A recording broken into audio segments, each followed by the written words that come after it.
Bonjour. Bonjour. Vous êtes député Renaissance du Nord, Simon Dutheil. Bonjour. Bonjour. Vous êtes co-délégué général de l'Union syndicale et solidaire. Et je salue aussi Philippe Corbet et Emmanuel Le Chypre. Bonjour à tous les deux. Quel regard portez-vous sur cette journée de mobilisation ? Moi, je vais avoir un regard attentif, comme vous disiez tout à l'heure, attentif à ce qui se passe aujourd'hui, à l'atmosphère, parce que nous, ce qu'on sent, comme d'ailleurs pendant la manifestation de la fois dernière du 19 janvier, c'est une détermination des syndicats, c'est clair, et M. Martinez l'a réexprimé ce matin. C'est aussi une forte angoisse de beaucoup de personnes qu'on rencontre, que ce soit sur les marchés, que ce soit dans les réunions en circonscription, parce que c'est une angoisse dans laquelle on se projette. On se projette dans le fait de travailler plus longtemps et à temps plein. Et ça, parfois, ça peut inquiéter. Et puis, certains se projettent aussi, et à juste titre, dans le fait de ne pas pouvoir travailler longtemps parce qu'il y a ce chômage des seniors qui fait peur et sur lequel on est plus mauvais que dans les autres pays européens. Donc, moi, je crois vraiment qu'on a une responsabilité d'attention et d'écoute maintenant parce que, comme vous le disiez, on est en train de commencer le débat parlementaire. Ça a commencé hier matin en commission des affaires sociales. La semaine prochaine, on va tous être en hémicycle avec nos amendements. Et ces amendements, ils doivent être le reflet aussi d'un certain nombre d'attentes des citoyens qu'on rencontre. Et puis, il faut qu'on fasse des débats dans les circonscriptions. Moi, j'en aurai un déjà demain soir. Simon Dutheil, comment est-ce que vous appréhendez cette deuxième journée ? Pour vous, la marche n'est pas trop haute ? C'est-à-dire l'idée d'être aussi nombreux que la première fois, ça vous paraît jouable ? Ouais, bien sûr, ouais. Ouais. Ouais, c'est jouable, mais parce que là, aujourd'hui, il y a des millions de salariés qui sont mobilisés. Voilà. Ça sera par la grève et par la manifestation. Tout le monde ne peut pas faire les deux, mais il y aura beaucoup de monde dans la rue. Et puis parce qu'on est très largement soutenu par l'ensemble de la population et par la grande majorité des travailleuses et des travailleurs. Voilà.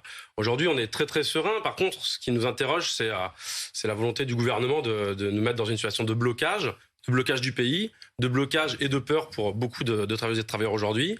Voilà, il y a une demande, elle est claire, elle est simple, elle est répétée par toute l'intersyndicale, c'est le retrait des 64 ans et c'est le retrait de l'allongement des cotisations.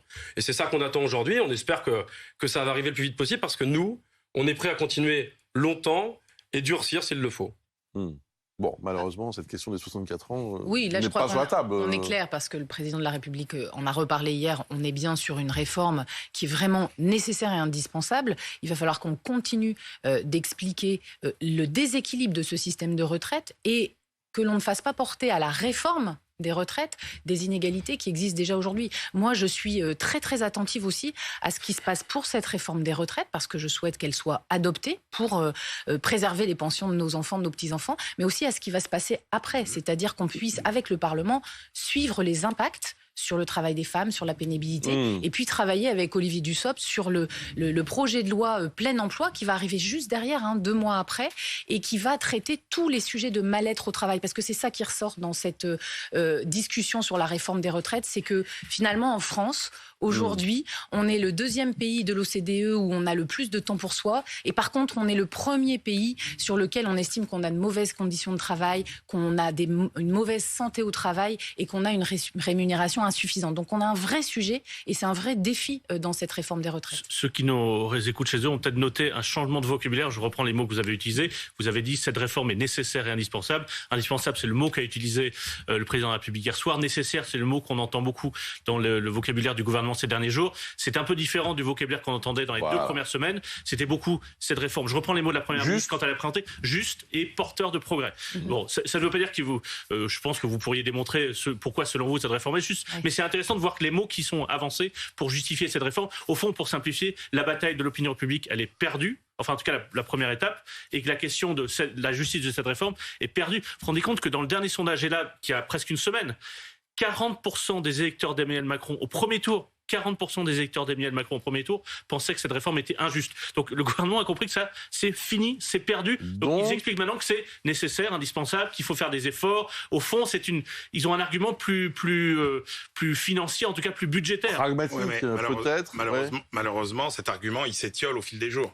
Simon Dutheil. Non, mais bon, voilà, on voit un gouvernement qui commence à paniquer. Après nous avoir vendu la réforme comme quelque chose qui serait de la justice sociale, et tout le monde s'est rendu compte que c'était pas vrai.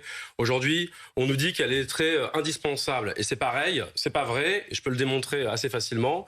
D'une part, sur les chiffres sur lesquels ça se base. Et je ne vais pas faire le débat sur le corps, l'interprétation sur le corps. Enfin, le collectif Nos Services Publics a montré que le déficit, il est aussi créé artificiellement sur la base d'une baisse des pensions, des salaires, des fonctionnaires de la fonction publique. Que ce que vous projetez aujourd'hui, c'est 11% de baisse des salaires de la fonction publique sur quelques années. Ça a été dit la semaine dernière. Il y a eu un article de Mediapart hier soir. Également, si on allait un tout petit peu plus loin, un vrai combat qui aurait à mener aujourd'hui, l'égalité femmes-hommes sur les salaires. 5,5 milliards d'entrées de cotisation. Voilà, vous les financez, il y a ça. 17 milliards d'exemptions de cotisation aujourd'hui. Je finis juste un tout petit peu parce que on nous dit, alors maintenant ça serait la responsabilité pour les générations futures. Enfin, la responsabilité, elle est sur le partage des richesses. Elle est ceci de dire... C'est marrant, ce gouvernement qui nous disait il y a quelques mois, on va faire une réforme des retraites, mais c'est pour financer les services publics. Mais ce qu'on voit aujourd'hui, c'est que les services publics, ils sont en déshérence. C'est les hôpitaux qui sont écrasés, c'est l'école qui va pas bien. Par contre, on nous annonce des dizaines de milliards pour l'armée. Donc, à un moment donné, il faut sortir de l'idéologie, parce que vous êtes dans l'idéologie et vous êtes dans la continuité exacte des politiques qui se mènent depuis des dizaines d'années, qui nous ont mené à quoi ? On regarde les hôpitaux aujourd'hui, on regarde l'école aujourd'hui, on regarde l'énergie aujourd'hui, parce que c'est les mêmes logiques de privatisation. Nous, ce qu'on dit, c'est que de l'argent, on en a énormément. Maintenant, ce qu'il faut, c'est un partage différent. Il est hors de question de travailler jusqu'à la mort, ou il est hors de question de passer la retraite à l'hôpital. Après, c'est pas normal qu'on ait des menaces, comme on a entendu de Sébastien Jumel dès à présent sur les coupures EDF, du chaos, des insultes. Quand on traite ma collègue Stéphanie Rist, qui est médecin, qui est rapporteur de ce texte d'extrémiste, effectivement, moi je trouve que ce sont des insultes. C'est l'habitude de la NUPS. Ils ont déjà donné le ton dans cette commission des affaires sociales.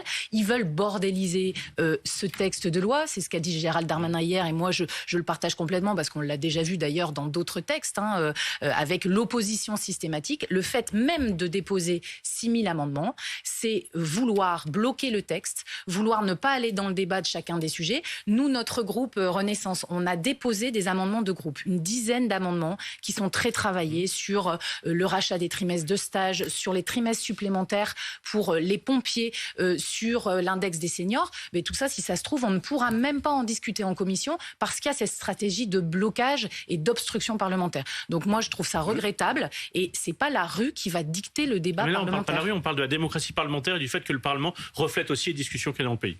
D'un mot.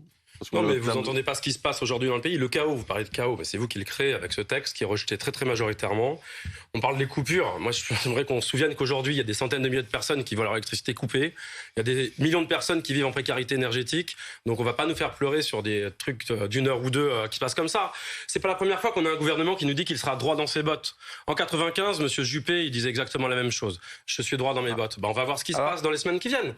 Il disait droit dans mes bottes, mais à propos de toute autre chose qui n'est pas la... À propos d'autre chose. Non, mais vous voyez bien ce que je veux dire. La question aujourd'hui d'avoir une ligne qui se veut dure, vous voyez ce qui va se passer. Bien. Nous, on est là et on va gagner.